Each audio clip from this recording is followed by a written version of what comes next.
This is Storybook Radio. Phoenix leans over the railing of a ferry boat with the intent to break in half his diaphragm. He's scanning the deck below, looking for his curly-head 8-year-old child, Henry, a boy about 3 feet tall, somewhere aimlessly walking the premise in red and white track pants.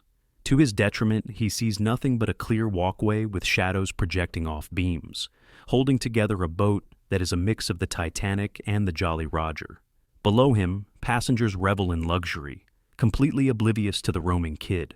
They sit laden at tables with rotisserie chicken and buttery mashed potatoes, clinking glasses and indulging in idle chatter. Their laughter floats upward, an eerie soundtrack to Phoenix's growing dread.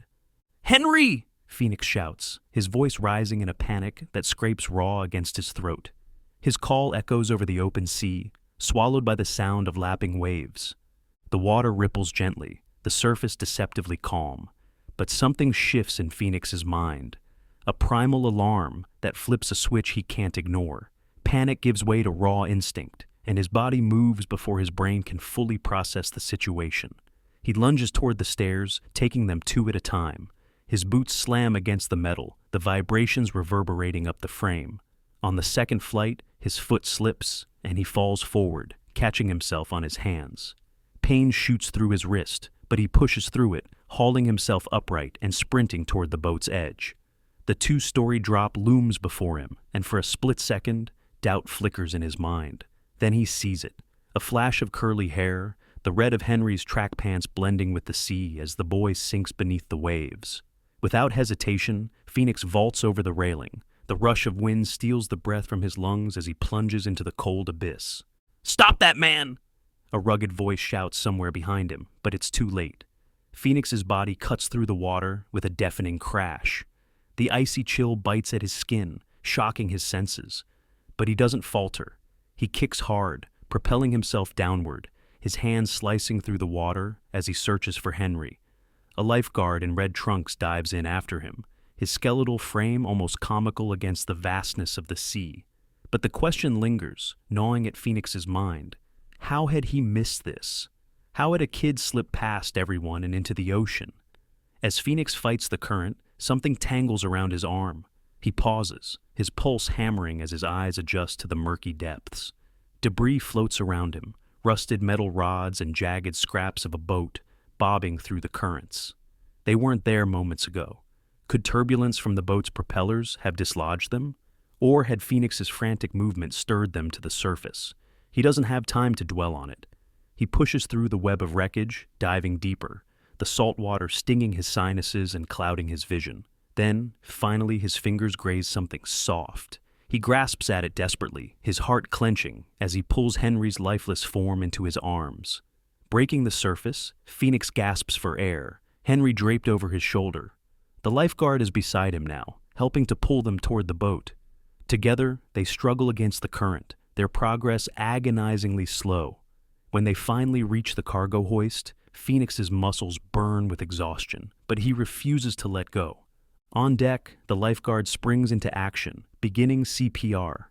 His compressions are mechanical, his breaths precise, but to Phoenix, it feels like an eternity. He stands frozen, his hands trembling as he watches. CPR, something he's only seen in movies or practiced in sterile training sessions, now unfolds before him in grim reality. How did this happen? The question claws at Phoenix's mind, vicious and unrelenting. How could he have let his son wander so far from his grasp? He pulls at his hair, his breath hitching in sobs. He had one job, hold Henry's hand. Now, the image of his small body falling into the endless sea haunts him, each replay more agonizing than the last. "Clear!" a medic shouts, breaking through Phoenix's spiral. The waterproof AED pads attached to Henry's tiny chest. Electrical currents jolt through his body, forcing his chest to rise and fall in unnatural spasms. But the youthful glow that once defined Henry is gone, replaced by a pallor that chills Phoenix to his core. He grips Henry's shirt, his knuckles white. "Wake up, Henry! Wake up!" Phoenix thinks, but the words refuse to leave his mouth. His voice is gone, stolen by the cold and the grief that threatens to consume him. The medic checks for a pulse, his fingers pressing gently against Henry's neck. He doesn't look at Phoenix, his expression unreadable as he shakes his head. The motion is subtle, almost imperceptible, but its meaning is clear. He's gone. Phoenix collapses onto the deck, pulling Henry's lifeless body close to his chest. His screams are silent, his grief too profound to give voice. Tears stream down his face as he rocks back and forth, the weight of his failure crushing him. Then, something catches his eye. At the edge of the deck, Henry's red cargo hat lies abandoned, a cruel reminder of what has been lost. Beyond it, a shadow moves in the water. A figure, impossibly tall and humanoid, its wide-brimmed hat unmistakable. Phoenix blinks, his breath hitching as he tries to make sense of it. Is it a trick of the light? A floating pole with a bucket on top?